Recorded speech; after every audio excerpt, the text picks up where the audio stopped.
Welcome back to What Arty Noobs with General Disturbance. This is the 105 leFH18B2, the French Tier 5 Premium SPG. You last saw this one on the west spawn of Stud Yankee, now it's on the south spawn of Overlord, and it's still under the command of bublus of OLIMP. And he's still got 2 marks of excellence on the barrel, but he's working up to his 3rd right now. Let's go. Game on! Built from the hull of a Shure MV7X. They only built 16, and we've no idea where they went after they were built because they didn't keep records with them, but they certainly took a few pictures. It's a 105mm light field howitzer, capable of doing 410 alpha and penetrating 53mm of armor with a 1.91 meters burst radius. He's aiming for the corner of the dip, as I would call it, the little square in the, well, it's not square, but little area in the center of the map. Let's see what he can do. Chappy, he's going up and down that rise using his gun depression. Oh, smacked him 129 from that shot. You can see the standard reload 8.92 seconds, but you can see bublus has got 7.51, so he's not a second and a half off the reload time. Oh, a nice line of enemy tanks there on that corner, including a T6 medium, and he's just loaded a heat round. Oh, that hurt. That one went right through the side of his vehicle for 354. That's a high roll. Okay, there's the chappy. He's on fire. Burn, baby, burn. And now we can see a Churchill 3. Rounds out. That went through his engine. He just lost another 357. He's taking severe damage, that guy. He's rocking backwards and forwards on the same spot. And he's taken another hit. And now he's a one-shot. He's only got 34 hit points left. He's not going to last very much longer. And another penetrating shot went through the KV-1. The Churchill's gone. And now that T6 medium's looking very bright. He's gone. The KV-1 took a hit in the engine bay. And, oh, he's just given up. He's shot forward to try and deal with our Churchill. He did get some damage, but he suffered a lot of damage in return. Okay, Panther 3 Aslains. Direct hit with an HE round for 142. And that chappy, the same one we saw earlier, who was on fire, is now racing around that area. He was being chased by a Cruiser Mark IV.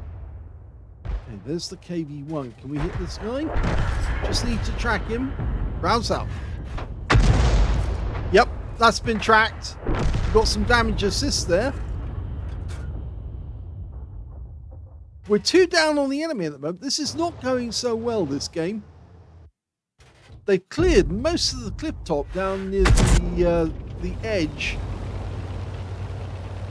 We do have some tanks a bit further back, but to be honest, so far it's mostly been in the enemy's way. They've managed to do quite well. Semavente. No, he changed course just a fraction of a second after he moved. He's right up the other end of the map at the moment. Very difficult to get shots on them. Such a long way to fire. If they get warning a shell's on its way in, then they can avoid it.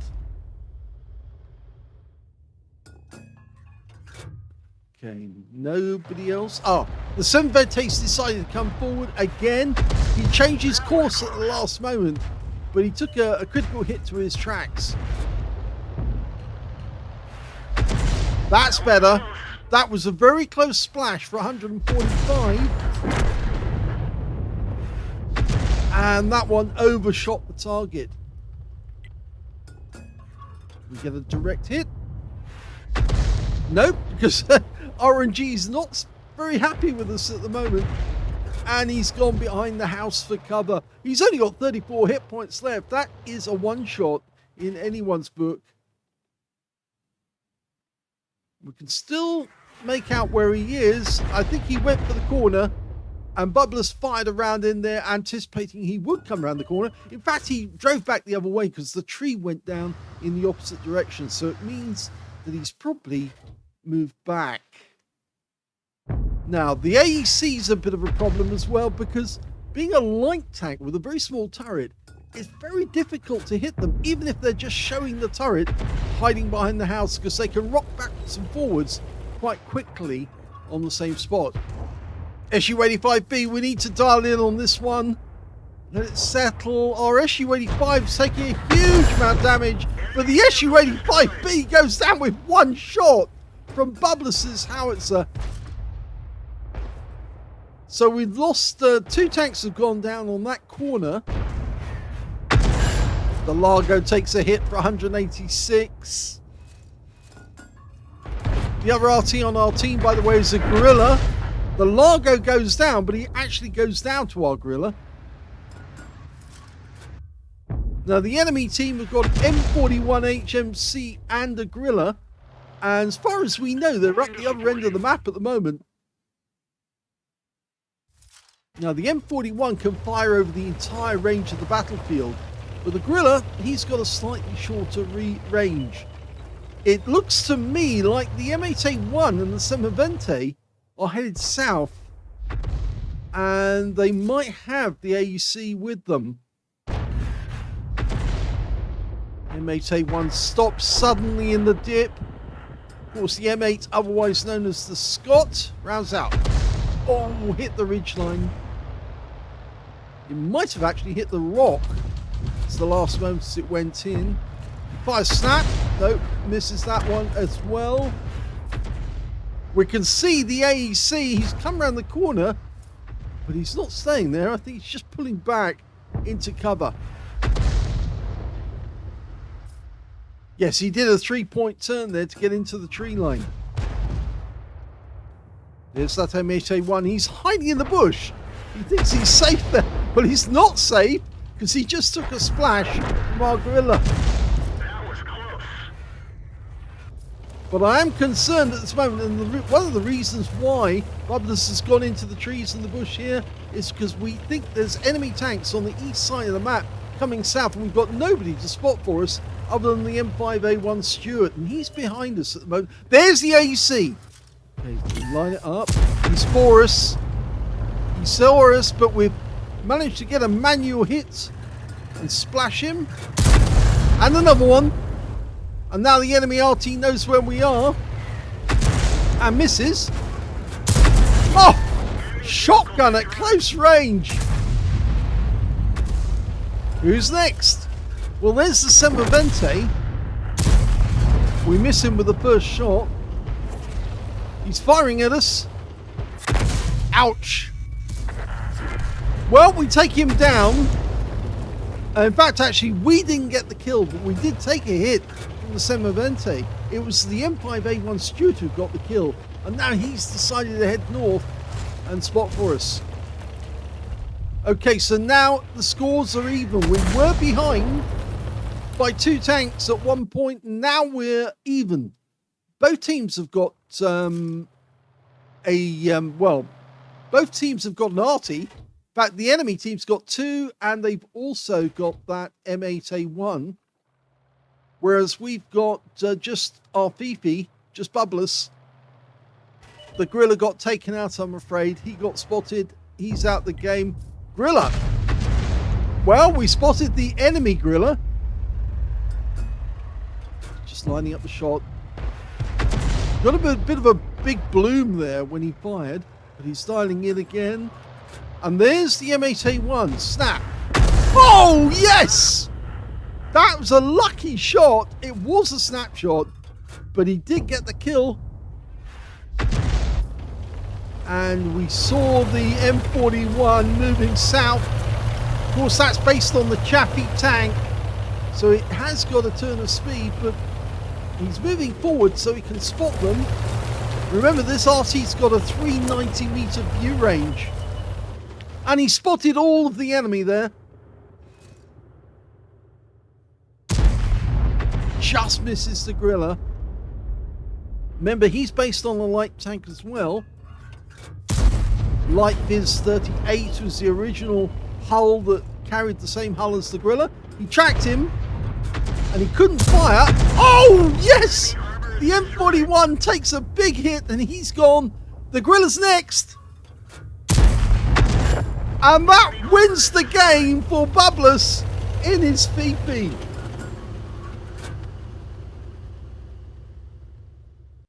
Here's the end of battle stats, and that was another ace tanker from bublus in the 105 leFH18B2. This time round, he got both enemy Artys, and therefore he got a counter battery by medal as well. He took out both the M41 HMC, and then he took out the Gorilla to get the second kill he needed. He also got a fighter badge for getting at least 4 kills. In fact, he ended up with 5, one short of getting a Top Gun and 1/3 of the enemy team. He got a bruiser medal for getting at least 5 critical hits. In fact, he got 24 times the amount, as well as a Gauze medal for doing more damage, exceeding 8 times the hit points of his own vehicle. He also got the high caliber for dealing the most damage in the game. And on top of that, he got a Confederate for hitting more of the enemy than anyone else on his team. Let's have a look at the win rate. 12,222. And that's a big increase on his previous one. If you remember, that was 8,303, I think. Yes, there we go. 333. So a very big game, or big increase in capability and extra medals in this game. Let's look at the team score. Well, he got 3,629 hit points of damage out of this one to get the high caliber. Second highest was the KV1 on the enemy team, who only managed 1,234. So yes, he's the only one to get to over 3,000. Next one after that was in fact the Semavente, who managed 987 in third place.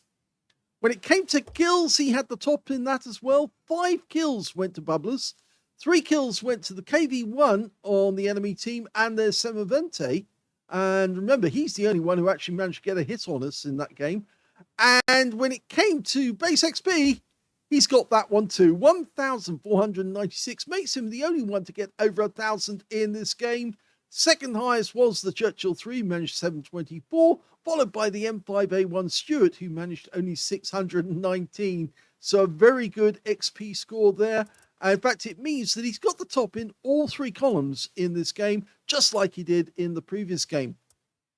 He fired 47 rounds this time. So last time, he only used half his ammunition. This time, he only had 3 rounds left at the end of the game. And if he'd run out of ammunition right at the end and anyone was still alive, he'd have to ram them to death. But he could possibly do it. 18 direct hits on the enemy, 8 penetrating shots, 14 splash. Damage of 3,629, of which 2,857 were at more than 300 meters. You can see that AEC and the Semavente got very close indeed. He did receive 1 hit. It was from the Semavente, and it was a penetrating shot. And 12 enemy vehicles were damaged, 5 were killed, 306 hit points of damage assistance. On a premium count, he made 35,437 credits. That's more than he did the last time. And he also made 12,118 experience points out of this one, including 8,976 experience points from a mission completion. So a much improvement on the last battle in terms of the number of hit points he managed to get, and of course the number of medals, because he got an extra one here. So yes, he's definitely improving as time goes by. And remember, this battle is actually 1 hour beyond the previous one. So yes, the previous battle took place at 7:07 in the evening, and this one took place at 8:37 in the evening. So yes, an hour later, and he gets another ace tanker. That's pretty consistent. We've got another battle coming up because he sent 3 in. So let's see if bublus is capable of getting a 3rd ace tanker in his next battle. Hope you enjoyed this one. If you did, give it a like, and thank you for watching.